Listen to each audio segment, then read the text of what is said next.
You're not going crazy. You're waking up, and the numbers are proof. If you've been seeing 1111, 333, or other repeating digits, and brushing it off as coincidence, stop right there. Because what if I told you those numbers weren't random, but deliberate? What if that subtle nudge in your chest wasn't anxiety, but alignment? This isn't another vague, spiritual awakening trend. This is ancient pattern recognition baked into your psyche.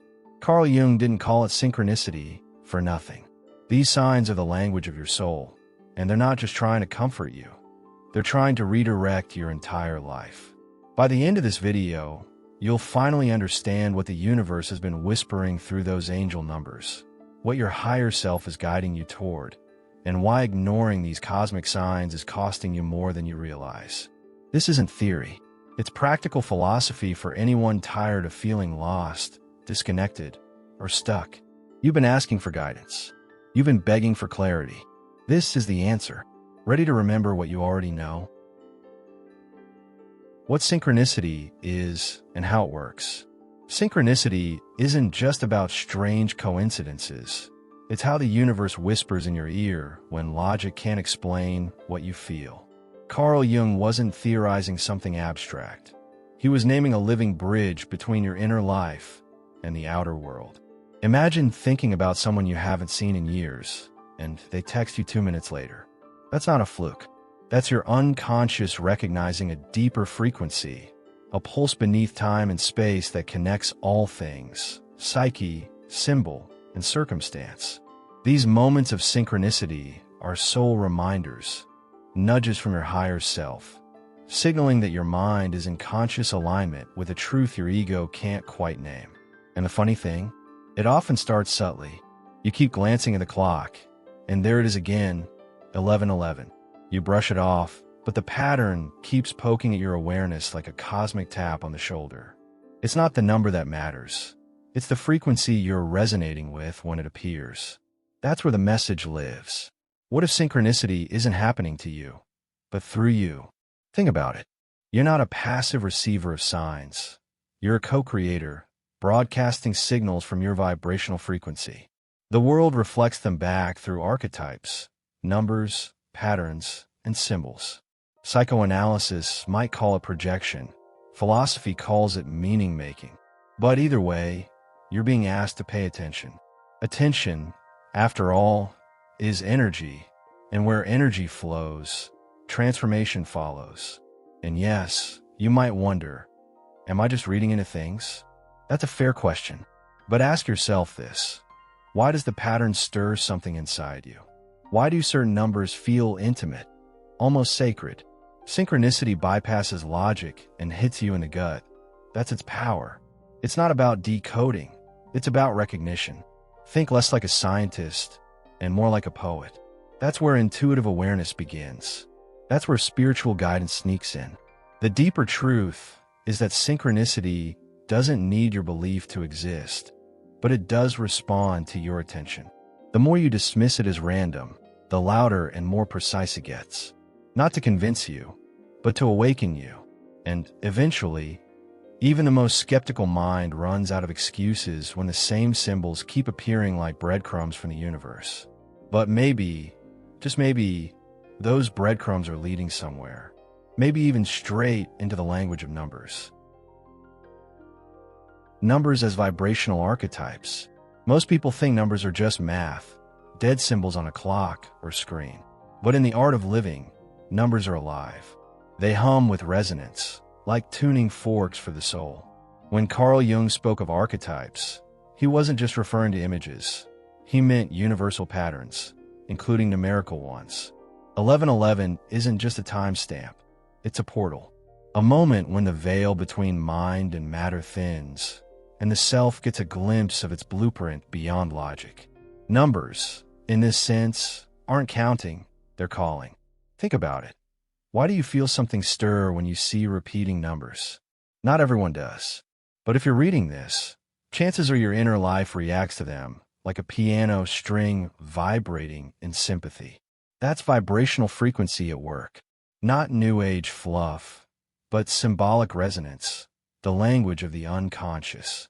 The cosmos speaks in frequency, and numbers are its alphabet.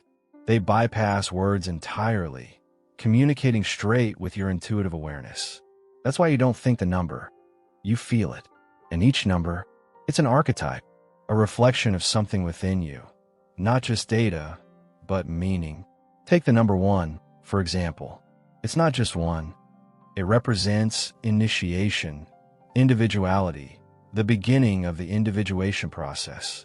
Seeing 111 could be your higher self, reminding you to stand on your own. The number 2, duality, relationship, balance. You don't need to be a numerologist to feel what's being reflected back. Just pause when it hits. Ask yourself, what am I being shown right now? Here's something to try. The next time a repeating number appears, don't rush to Google it. Instead, take 3 deep breaths and scan your mind. What were you thinking about in that exact moment? What were you feeling? The number is there to underline that thought, to bold it. That's spiritual communication in real time. And it's not random. The more you pay attention, the more the patterns sharpen. That's how the mind learns to listen symbolically, how it moves from noise to wisdom. Patterns, archetypes, symbols. It's all one fluid conversation between your conscious mind and universal intelligence. The numbers aren't random codes to be cracked. They're mirror signals asking if you're awake yet.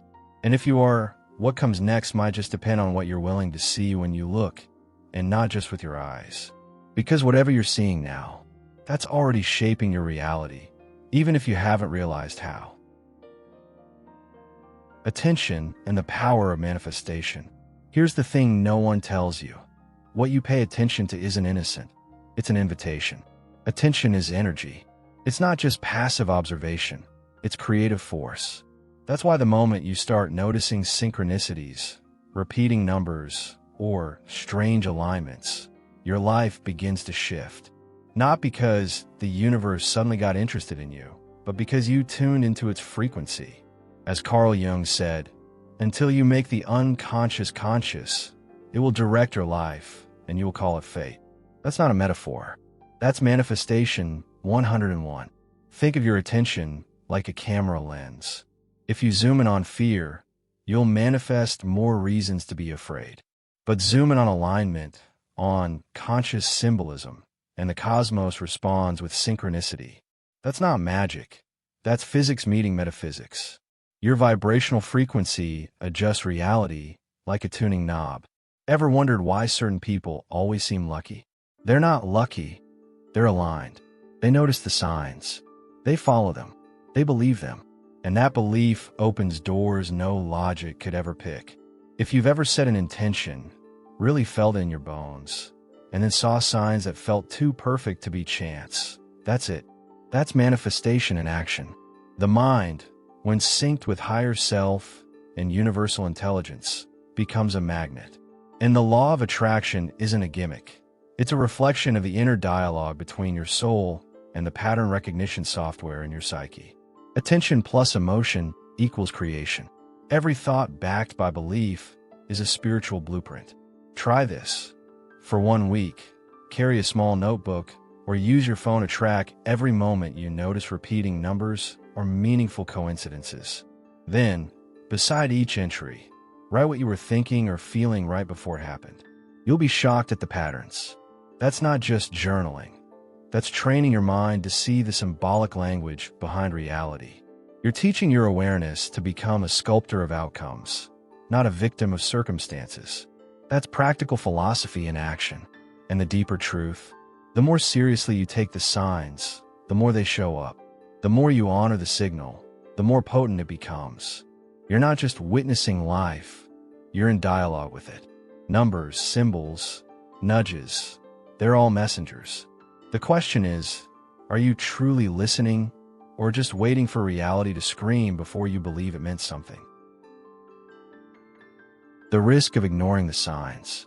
There's a price to ignoring signs, and it's not paid in cash, but in confusion. When someone keeps asking for guidance and then shrugs off every answer that shows up, that's not skepticism. That's spiritual avoidance. The human mind loves certainty, but spiritual awakening rarely gives you that luxury. Carl Jung understood this deeply. What you resist in the unconscious doesn't go away, it amplifies. And that includes the subtle signs sent by your higher self through synchronicity and symbolism.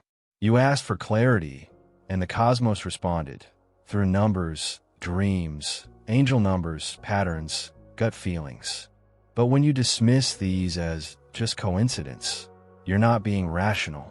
You're being blind to the language life actually speaks.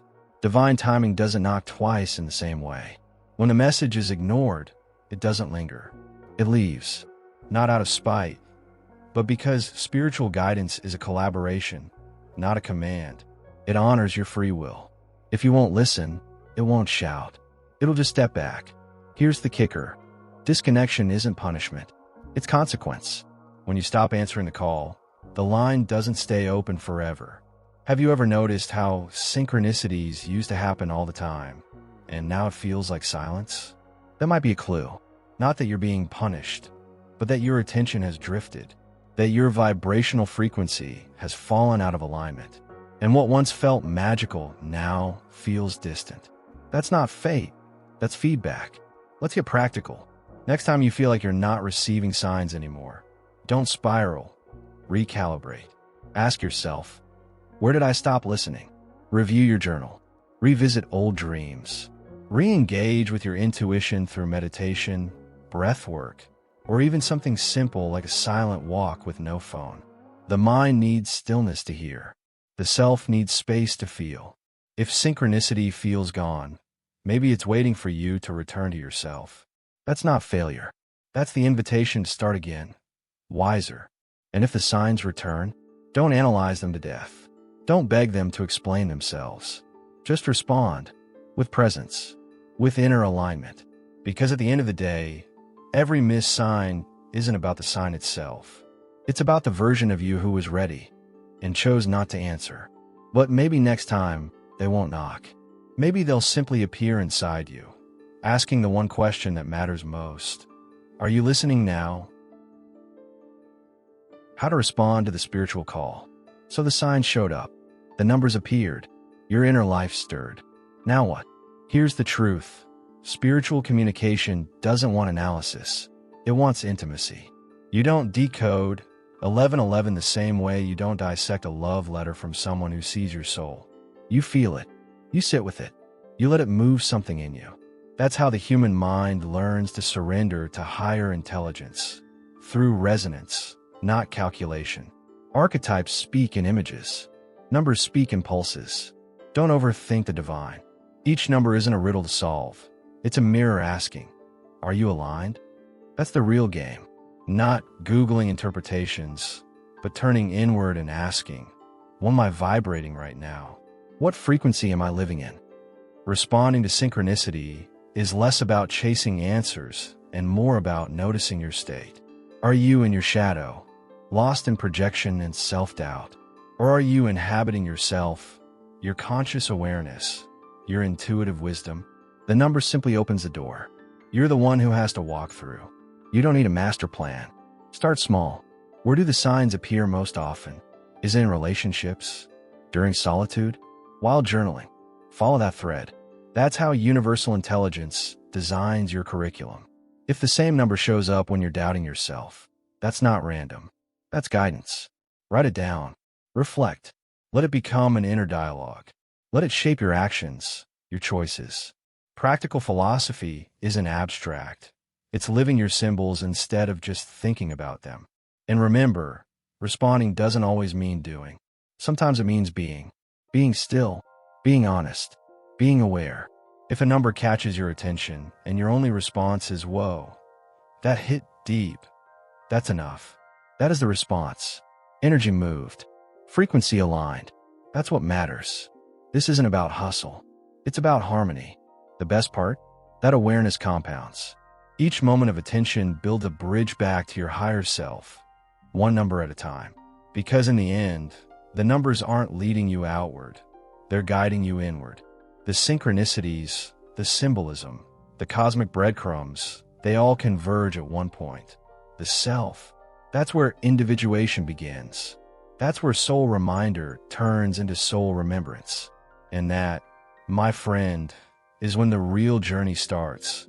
The one that doesn't end with 1111, but begins with what you finally choose to become. Now that you know, what will you do with it? The signs won't scream. The numbers won't chase. But they're there, quietly waiting for you to pay attention. So ask yourself, how long have you been ignoring the call? How many moments of synchronicity have you dismissed as just coincidence?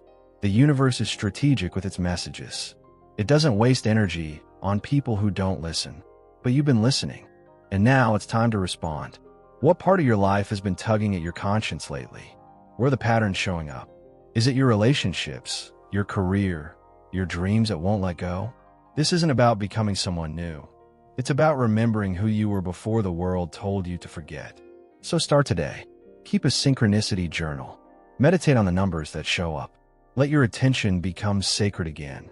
And if something in this message hit deep, if a part of you recognized this truth rather than learned it, don't let it pass. Comment below and tell me, what number has been following you? What shift are you finally ready to make? And don't forget to subscribe and turn on notifications, because we're just scratching the surface. The next sign might not come from a number. It might come from the next video. Don't miss it.